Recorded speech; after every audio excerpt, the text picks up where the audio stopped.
that it was towards the end of our honeymoon where things just started to settle in. Coming back, it was just, we started to see things, while we were completely like this in the pods, there was a drift a little bit. I was like tooth and nail, like we are going to get married. Like I was so committed. And because I saw my forever with Brittany. I really did.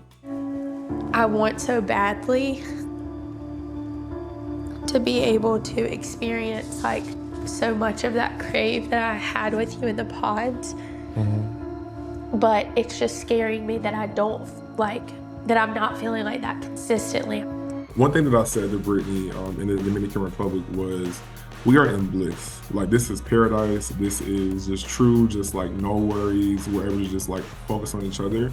The thing that I kept communicating to her was, I'm excited to see how we navigate, still being each other's person and still navigating the pressures of our real lives.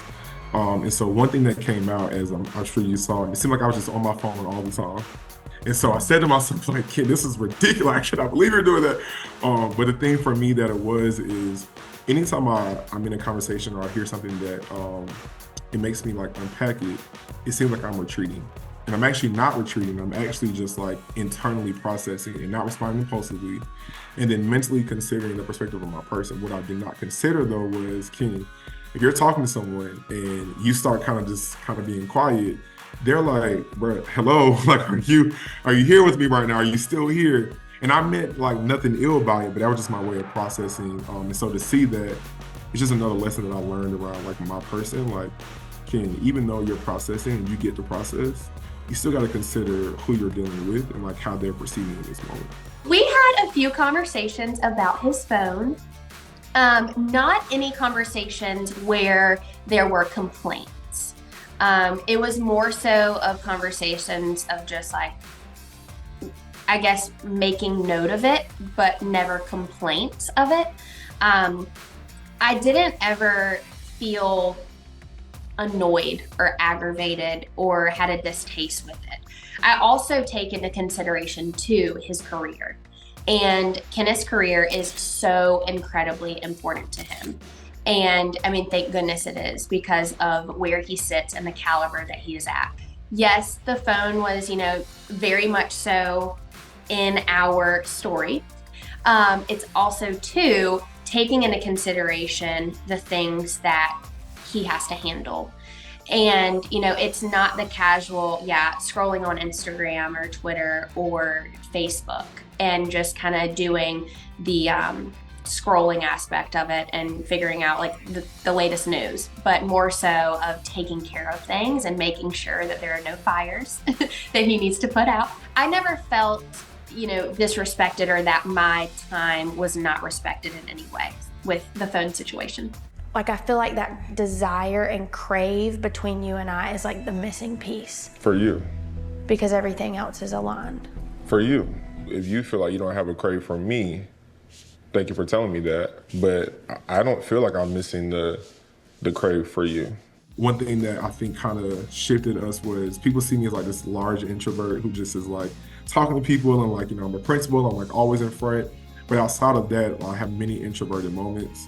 And so I think seeing those real time with her and I, that was challenging. And then of course, like in the end, hearing like, yeah, like I'm actually, I don't have that crave for you anymore. As hard as it was for me to hear it, I had to respect it, right? Our wedding was a weekend, some days away, right? So I'm like, no, like I still crave you. I still want you. I still want you to be my person. I'm still with you. I had to respect it because there's no point of like going through with it, being at that space with somebody. She did seem to initiate that conversation. Did you see it coming? I did not. Of course, you see we have like moments before that where we're like, navigating, let's not be on the same page. But that level of perspective was like a wow. But once I got over the wow behind it, I had to be like, you know what? I needed to hear this. I needed to see this. I saw my forever with Brittany. I really did. So even though it was hard for me to hear it, that was what made me say, Ken, like put a pause on it.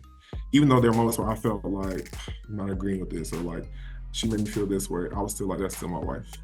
That's still my fiance. So we needed to have that moment of like her being that direct with me around like, I don't feel this way that I used to, and I need you to hear that. I need to hear that, because if not, I still would have been like pushing, like, no, we're going to the place in a couple weeks. So yeah. So then what were those days following the breakup like? When the cameras are off, what happened? I don't want to use the word depressed, but I was super just internally dialed out. I kind of just stayed at home, really just like, I walked everything back, like every situation, every conversation, every experience. And I had to like heal, because like that was my person. And so I knew that I didn't want to bleed on people, because I knew that I was not emotionally where I needed to be. So I just kind of like just stayed in my home and just kind of just really internally reflected. I think within the pods, Kenneth and I, we were so intense. We were there. There were no distractions whatsoever. And we were truly within that moment. And coming out of the pods, you start to think about, okay, like now we have to talk about like when we go back home and our work schedules and our day-to-day life. And I can say that those topics never alarmed us, which is something so good, because, typically merging lives is sometimes can be a lot. But that was one thing about us that made me feel so comfortable, is that it wasn't alarming. It was just like, we're going to work it out. Like, you're going to go to work. I'm going to go to work. We're going to come home. I'm going to cook dinner, and this is how it's going to go. And so that was really good.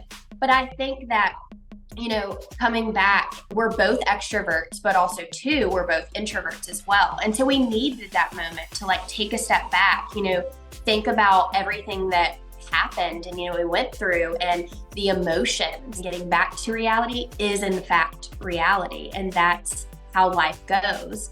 And so it wasn't detrimental, although we did drift apart. We still learned so much. And I mean, I can speak for the both of us. I think we're so thankful for the process and how it went and how it was handled. When y'all get married, she's gonna have to raise Black children. Yeah. And are you confident that she can raise Black children? How was that conversation with AD? It was needed.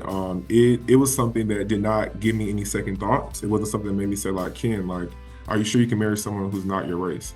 That wasn't what it was. What it actually did was it actually affirmed me that my thinking around futuristic things around like raising children and being a leader who educates around race is things that we need to consider.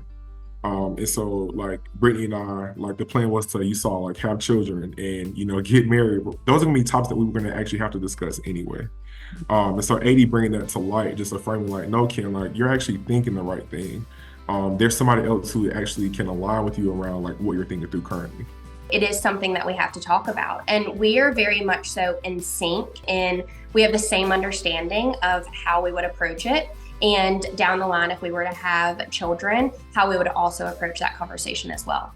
I never imagined to fall for someone in such an unorthodox way. This experience, it allowed me to find you. I have no doubt in my mind that you are the one who I am supposed to be with. Brittany, she's an amazing person. I don't really get shocked by Brittany anymore at this point because she just has so many things about her person that are just mesmerizing. And so seeing her just be so confident in her perspective around our race was just like, and this is why you're my person. This is why, I chose you. This is why I continue to choose you. Even when they got difficult, she just stand 10 toes down on like, no, like this does not scare me. And for me, I needed that. I think Kenneth and I being in a biracial relationship actually didn't offer any pressure to us. It actually offered a beauty to it, in my opinion.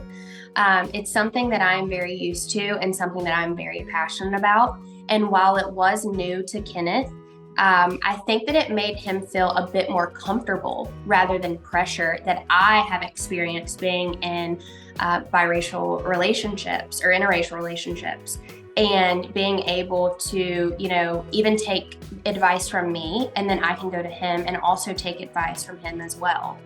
And so I'm thankful to say that it didn't offer us pressure, but in a negative light. But maybe you could say it offered us pressure to be able to speak on it and speak about it and even raise awareness to it as well, and be able to really appreciate the beauty in the relationship.